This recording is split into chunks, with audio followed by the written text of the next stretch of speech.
Hi, I'm Shanawaz. In this lecture, we'll start with definitions of zero divisors, nilpotent elements, and units. So we start with these basic definitions. Now, a zero divisor. This is a definition.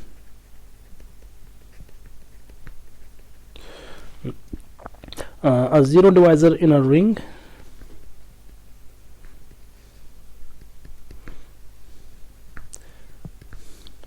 say ring A is an element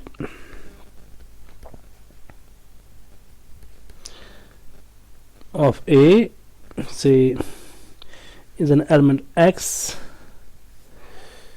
which divides 0.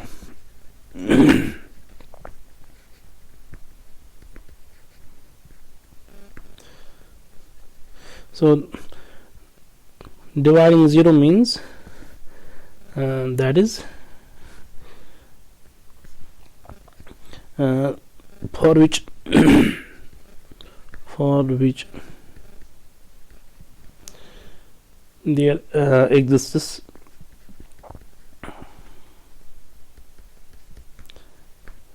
a non-zero element, say Y in A, such that the product X Y is 0. So this is called a zero divisor. So if we look at examples of zero divisors, let us consider the ring. So let A be over ring of integers modulo 6.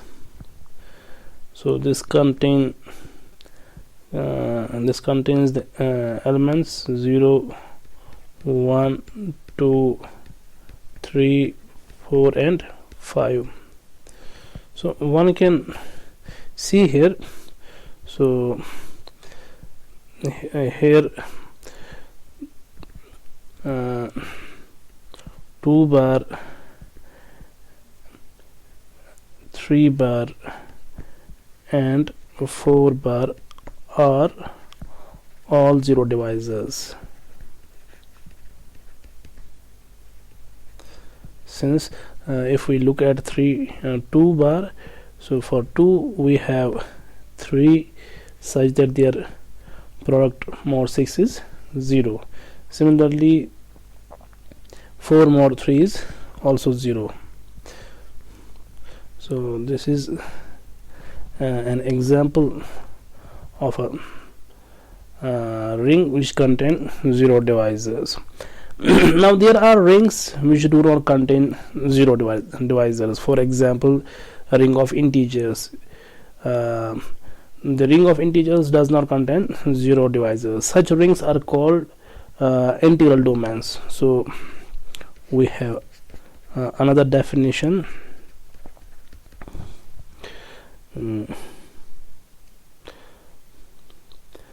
A ring with no zero divisors, with no, one can see here 0 bar is also a zero divisor, because for 0 bar we have 1 bar such that 0 bar dot 1 bar is 0. So a ring with no non-zero zero divisors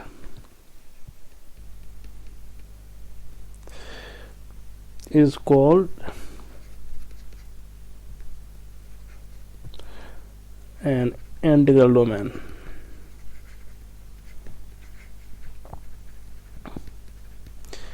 For example,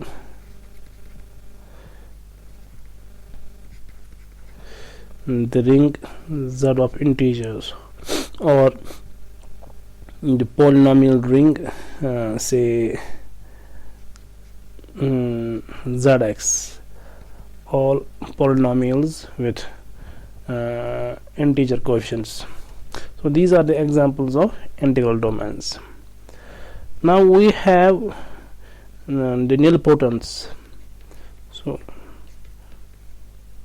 a nilpotent element. So an element, say X in a ring A is called nilpotent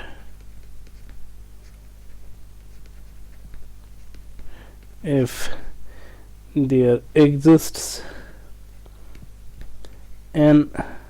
a positive natural number such that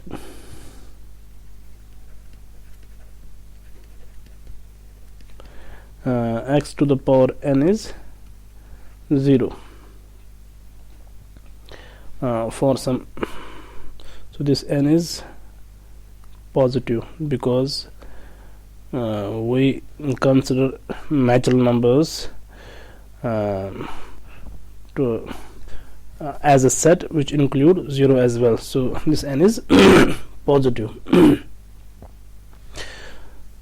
So if we look at this ring here,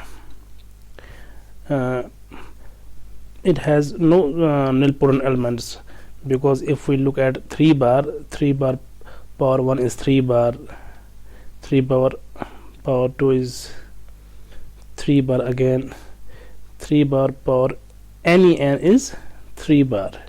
Now if we look at the ring of integers modulo 8, so it consists of elements 0 bar through 7 bar. So one can look here, 2 bar is here nilpotent because 2 bar power 3 is actually 8 bar, which is 0 bar. So example, in the ring Z mod 8Z, 2 bar is a nilpotent.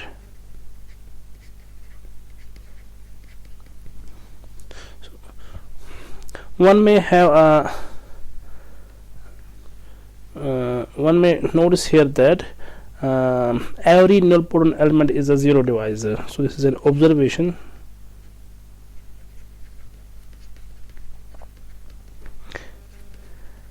Every nilpotent in a ring is a zero divisor.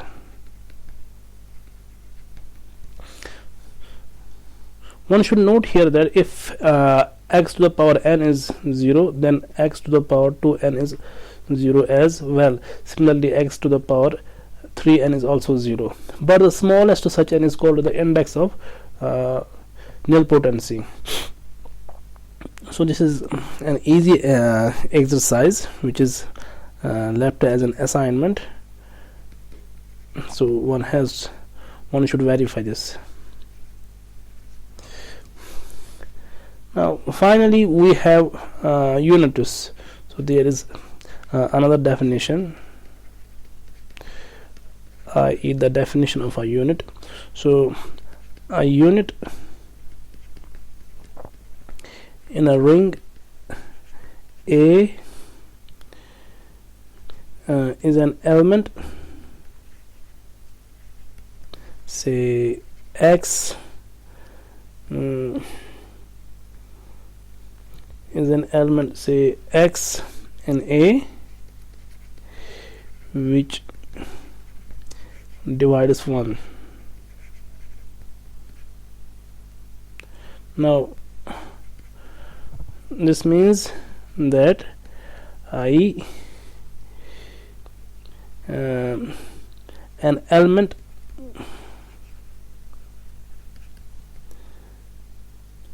x such that xy is 1, x times y is 1 for some non-zero element, for some y in A.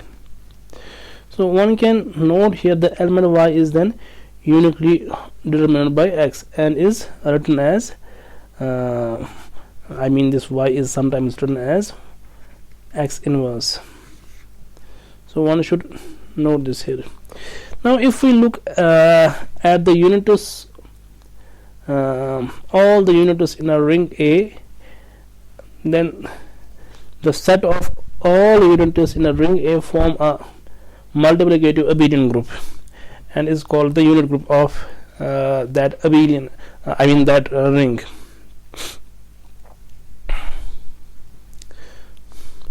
So now one should observe here, if we have say a ring A and an ideal say I in A. Now what happens if suppose x is an element in A which is unit? So this x is such that there is some y in A such that x times y is and the identity element of A. Now if I is an ideal of A and this x belongs to I, then this I blows up to A. This I turns out to be the ring itself, because suppose if x is in ideal I and y is in ring A, then by definition of the ideal, x times y is in I, i.e. 1 belongs to I. Now what happens when the identity element belongs to I? So in this case, if one can again apply the definition of the ideal, then A for all A in A times 1 is in I. This means this A is contained in I, but I is also contained in A. That means this A is this I turns out to be A. So one should remember this whenever a unit goes inside into an ideal, that ideal blows up to the whole ring, and such ideals are called the unital ideals. So we usually denote the unital ideals by 1. So this is same as A, an ideal generated by a unit that turns out to be A. So one should remember this notation. So if a unit goes inside an ideal, then that ideal blows up to the whole ring. Now if A is a ring such that every non-zero element in A is a unit, then that ring is called a field. So one should remember this. So this is again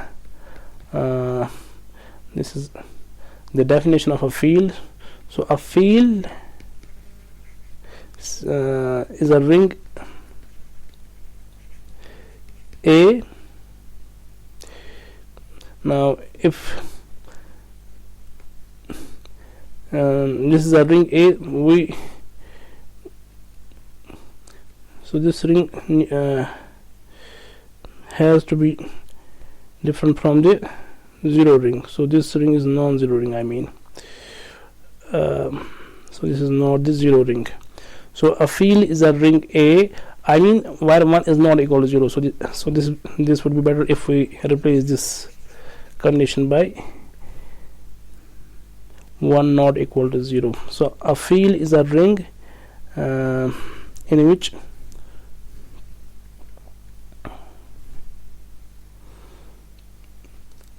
in which 1 is not equal to 0 and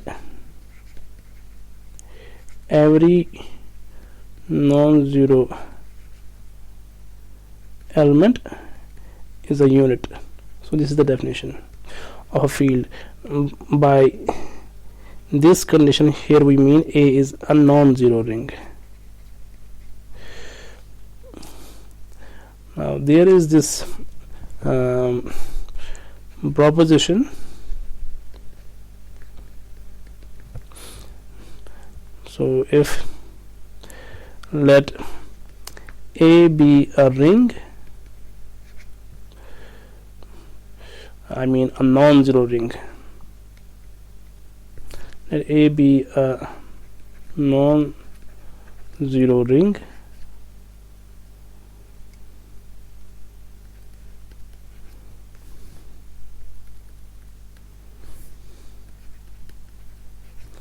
and then the following are equivalent. So we have the first item here, A is a field. The second item is, and the only ideals in A are the zero ideal and A itself, I mean which is the unital ideal. So this is same as A. And the third item is every homomorphism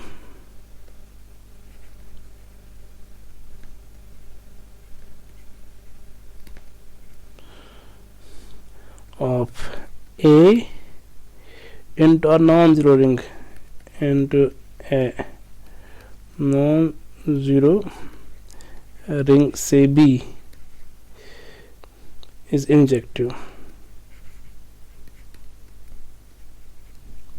Now let us prove this. So we'll first prove item first implies second. So we are going to assume A is a field, and we'll prove the only ideals in A are 0 and 1. So let us assume A is a field. Now we have to prove every ideal in A is either 0 or A itself. So let us choose some ideal. So let I be an ideal in A.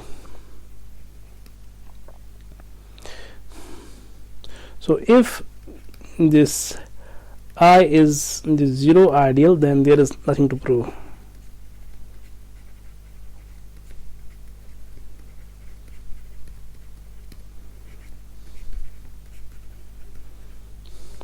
Now suppose I is not the zero ideal. This means I contains some non-zero element.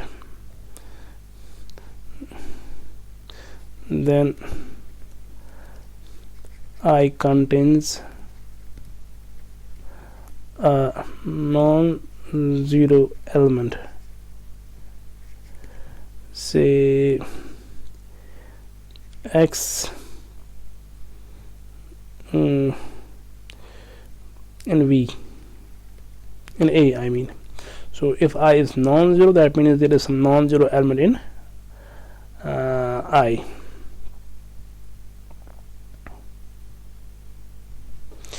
Now if this is the case, now A being a field and X being a non-zero element, that means X is a unit. So remember this, we have proved if X is a unit in A and X goes into I, then this I turns out to be the unital ideal.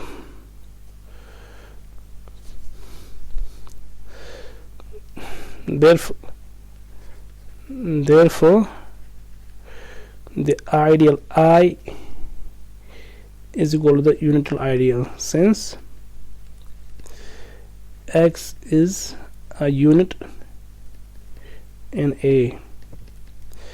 Now if this X goes into I, this I blows up to A.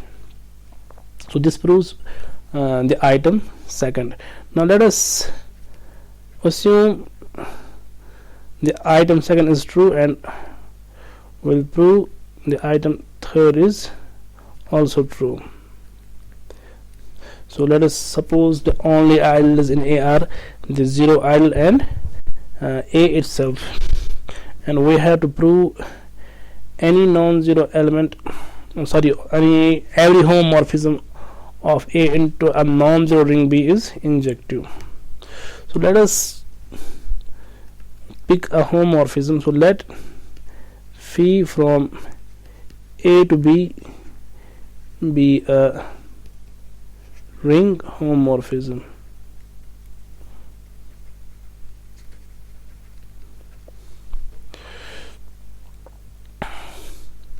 Then we know that kernel of phi is an idle in A. So then kernel of phi is an ideal in A. Now there are two possibilities for this kernel, since we know that the only ideals in A are the unital ideal, or the zero ideal, or the unital ideal generated by 1, which is A itself.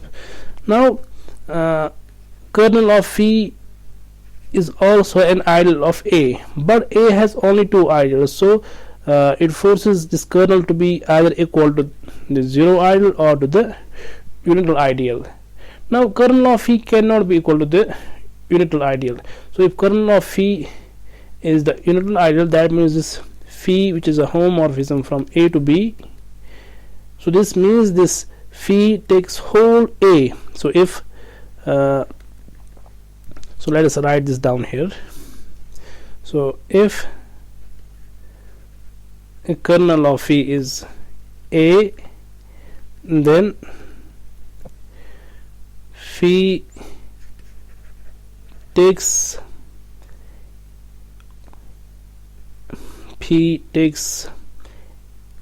or phi maps all the elements in A to the zero to the zero element of B.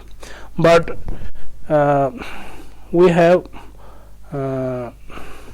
mentioned earlier that our ring homomorphisms, they are preserving the identity elements. They maps the identity element of A to the identity element of B. So this is not the case, which is not possible, since phi map is the identity element in A to the identity element in B. So this forces this kernel to be the zero ideal. Hence, therefore kernel of phi is the zero ideal, i.e. this phi is injective.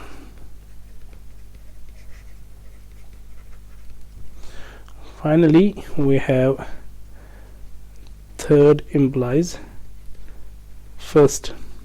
Now what we are going to assume, every homomorphism of ring A into a non-zero ring B is injective, and we are going to prove A is a field.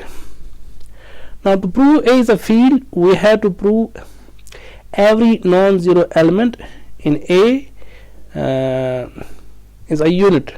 That is same as to prove that a non-unit element in A is only the zero element. So this is the contrapositive statement. So we are going to prove the only non-unit element in A is the zero element. So let us take choose an element in A.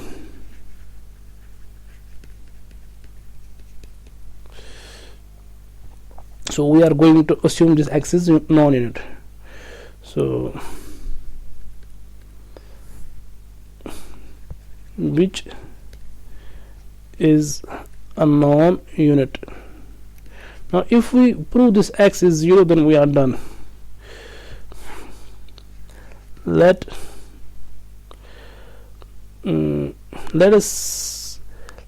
I be an ideal generated by this x. Note that this x is non-unit, so this I cannot be the unital ideal. So this I is not the whole A. So let I be the ideal generated by x. Then this x is not the unital ideal because x is non-unit. So if this is the case, this means hence if I take the quotient A mod the ideal I, this is a non-zero ring.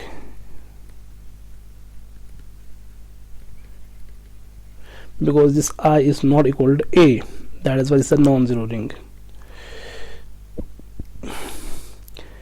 Let pi from A to A mod I be the natural map, I mean the canonical projection. Now note that this is a homomorphism from A into a non-zero ring B. So by hypothesis this map pi is injective. So be the natural map. Therefore by hypothesis pi is injective, that is kernel of pi, which is I, is the zero ideal, or this I is generated by x, that is the ideal generated by x is the zero ideal. Hence this x is 0, so x has the only non-unit element in A is the zero element, hence A is a field.